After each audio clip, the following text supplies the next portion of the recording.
शिवाय नमस्तुभ्यम। अगर आप भक्त हैं, शिव जी की पूजा करते हैं और शिवलिंग की पूजा करते हैं, महादेव पर भरोसा है, तो अगर आप मंदिर जाते हैं तो भूल कर भी यह 3 गलतियां ना करें। इसमें पूज्य गुरुजी श्री प्रदीप मिश्रा ने बताया है कि अगर मंदिर आप जाते हैं तो उससे सबसे पहले क्या करना चाहिए। अगर हम पूजा पाठ करते हैं, उसका फल हमें नहीं मिलता, दुख मिलता है, तो हमें सोचते हैं कि हम इतना पूजा पाठ कर रहे हैं तो हमें दुख क्यों मिल रहा है।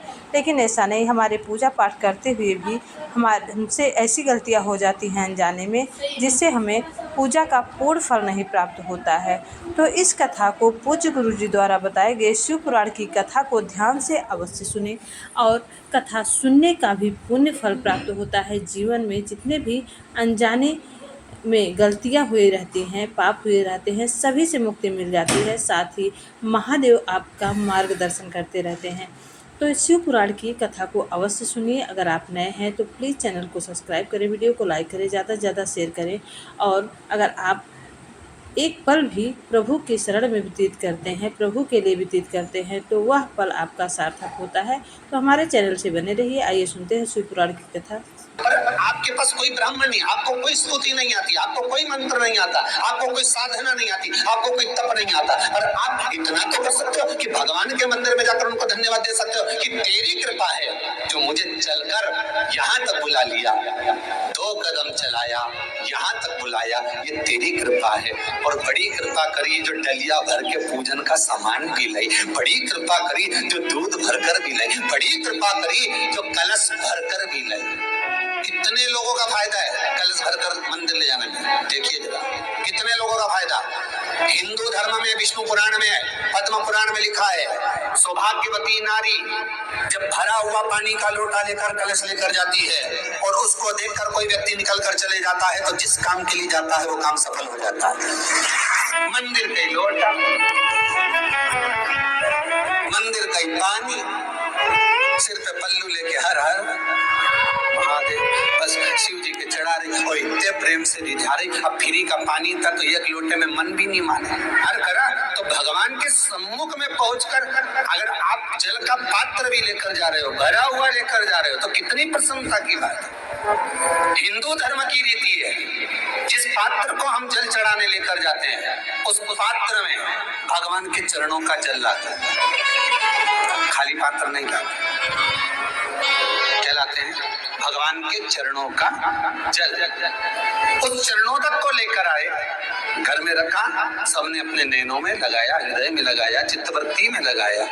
खाली पात्र हम लेकर वापस नहीं आ रहे हैं। शिव मंदिर में जब जब जाओ, जल चढ़ाने के लिए जाओ, पात्र तुमने शंकर जी को पूरा पानी चढ़ा भी दिया, तो शंकर के चरणारविंद का थोड़ा सा जल पात्र में डाल के भले 2 बूंद लाओ, 4 बूंद लाओ, कितना सा लाओ, पर लाओ और उसको पूरे परिवार के नेत्रों में जब लेकर आए हो चरणों तक तो लगाओ। पर खाली पात्र नहीं लेकर, खाली पात्र लाने में ध्यान दीजिए। जब आप पूरा जल समर्पित कर देते हैं, जल समर्पित भी पूरा करना है, भगवान को चढ़ा रहे हो तो पूरा समर्पण होना चाहिए, पूर्ण समर्पण। इसलिए शंकर भगवान को अधूरा समर्पण नहीं, इसलिए श्रीफल भी पूर्ण चढ़ता है। शंकर जी के मंदिर में श्रीफल नहीं फूटता, पूर्ण श्रीफल। बेलपत्री भी पूरी, चावल का दाना भी चढ़ेगा तो आखा, फल भी चढ़ेगा तो आखा, फूल भी चढ़ेगा तो आखा। भगवान को कोई चीज खंडित नहीं चढ़ती, शिव जी जल भी चढ़ेगा तो पूर्ण। जिस जल को चढ़ाने के लिए लेकर गए उसको बचा कर नहीं लाना है शिव मंदिर में से, संपूर्ण भाग। क्योंकि भगवान के चरण की रज जब हमारे घर में प्रवेश करेगी तो हमारा आत्म कल्याण तो स्वतः ही हो जाएगा। शिव करुणा कर ही देंगे। पर कई लोगों की आदत रहती है, और आपने भी गलती करी होगी, गए होगे, चढ़ा कर भी आए होगे, पूरा पानी भी उंडेल कर आए होगे, चढ़ा भी दिया, छोड़ भी आए, और लेकर नहीं आए होगे। कई लोग गलती कर जाते हैं और फिर बाद में कहते हैं हम तो इतने साल से पूजन कर रहे हैं, भगवान हमारी सुन ही नहीं रहा। तो भगवान के मैं तो तैयार बैठा, पर तू नवा के चली जाए, लेके तो कहीं जाए। भगवान थोड़ी ना कहेगा कि तू मेरे पास में आए तो मैं चरण की रज लेकर जा। भगवान थोड़ी ना कहेगा कि मेरे पास में आकर तू ये लेकर जा। भगवान तो कहेगा मेरे पास में आया है, मांगना कुछ मत, बस मुझे जो स्नान कराया है मेरा चरणों तक लेकर जा, छीट दे पूरे घर में, संपदा भरना मेरा काम है। जहां मेरी चरण की रज पहुंच गई वहां संपदा स्वतः पहुंच गई। मैं वहां पहुंच जाता हूँ, तो चरणों तक ले जाता। पर लोग ले जाते हैं, पूजन करते, कलश भी उंडेलते, जल भी चढ़ाते, पर आते समय खाली लेकर आ जाते। भगवान को इतना बुरा लगता, मेरे दरवाजे से खाली जाए, मुझे कितना बुरा लगेगा। जो आए वो भर कर जाए, भले 2 बूंद लेकर आओ, पर उसमें चरणों तक थोड़ा सा लेकर अवश्य आए। उसी तरह जल चढ़ाने के बाद हम जब लेकर आते हैं पात्र के अंदर, ये उसमें उसकी बरकत है।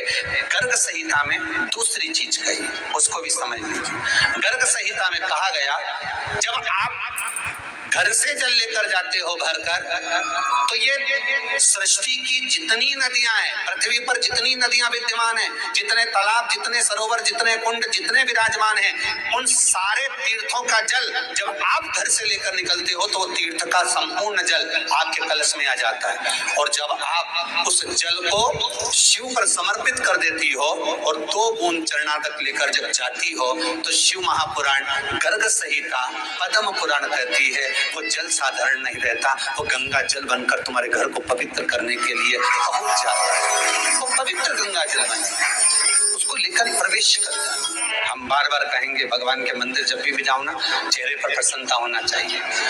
किसी से मिलने जाओ ना, चेहरे पर अगर प्रसन्नता नहीं और ऐसे ही पहुंच गए ना, तो वो श्रेष्ठता नहीं मानी गई। तुम तुम्हारी बहन के घर जाओ, सती मैया जलकर भस्म क्यों हुई? माता सती के भस्म होने का कारण क्या था? सती को पिता पर जितना क्रोध आया, उससे ज्यादा क्रोध सती माता को अपनी बहनों पर आया कि मेरी इतनी बहन, ये 60 की 60 बहन मेरे सामने खड़ी रही और मैं आई तो प्रेम से मुस्कुराई तक नहीं। आप किसी के यहाँ जाओ और कोई के यहाँ पहुंचे और जाते से ही आप उस पहुंचे और कहा जी राधे राधे, जय श्री कृष्णा, हर हर महादेव, श्री शिवाय नमस्तुभ्यम, ओम नमः शिवाय, आपने बोला और उसके चेहरे पर प्रसन्नता नहीं आया, तो ऐसे घर में जाने से कोई फायदा है क्या? और आप किसी के यहाँ जा रहे हो तो आपके चेहरे पर भी प्रसन्नता होना चाहिए, सामने वाले को तो हो, आपके भी चेहरे पर भी। मंदिर में जब जब जाए, गुरु के दरवाजे पर जब जब जाए, परमात्मा के चरणारविंद में जब जब जाए, माता पिता के चरणों में जब जाए, घर के बुजुर्गों के पास जब जाए, तो तुम्हारे चेहरे पर प्रसन्नता होना चाहिए। भगवान को भी लगे दुख भले है इसको, पर चेहरे पर प्रसन्नता है, इसको आप दुख नहीं देना। श्री शिवाय नमस्तुभ्यम। पूज्य गुरुजी श्री प्रदीप मिश्रा के मुख से शिव पुराण की कथा में गुरुजी ने बताया कि पूजा करते समय हमें सबसे पहले क्या करना चाहिए। अगर हम मंदिर जाते हैं तो हमें सर्वप्रथम क्या करना चाहिए और भगवान को धन्यवाद देना चाहिए। यह बहुत ही सुखमय और आनंदपूर्ण कथा थी। कथा आपको अच्छी लगी हो तो प्लीज़ चैनल को सब्सक्राइब कीजिएगा, वीडियो को लाइक कीजिएगा, ज़्यादा से ज़्यादा शेयर करिएगा।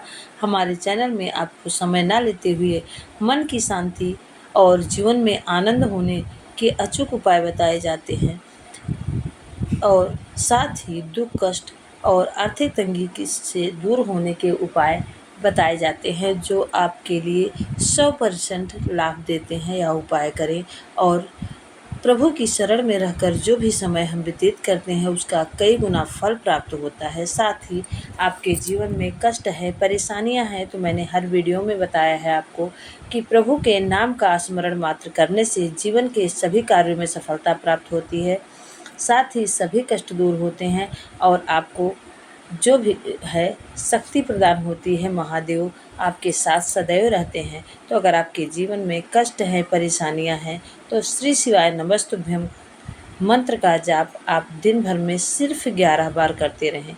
इससे आप देखेंगे कि आपके जीवन में शांति होगी और विषय विकार मिटेंगे। जितने भी नकारात्मक ऊर्जा है घर से बाहर होगी, घर में सकारात्मक ऊर्जा का संचार होगा, साथ ही आपके सभी कार्यों में सफलता प्राप्त होगी और महादेव हर पर आपका मार्गदर्शन करते रहेंगे।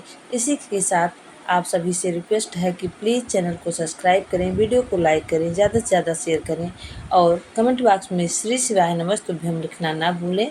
आप सभी स्वस्थ रहें, सुख समृद्धि से भरपूर रहें और हमारे चैनल SP भक्ति रस का रसपान करते रहें। श्री शिवाय नमस्ते।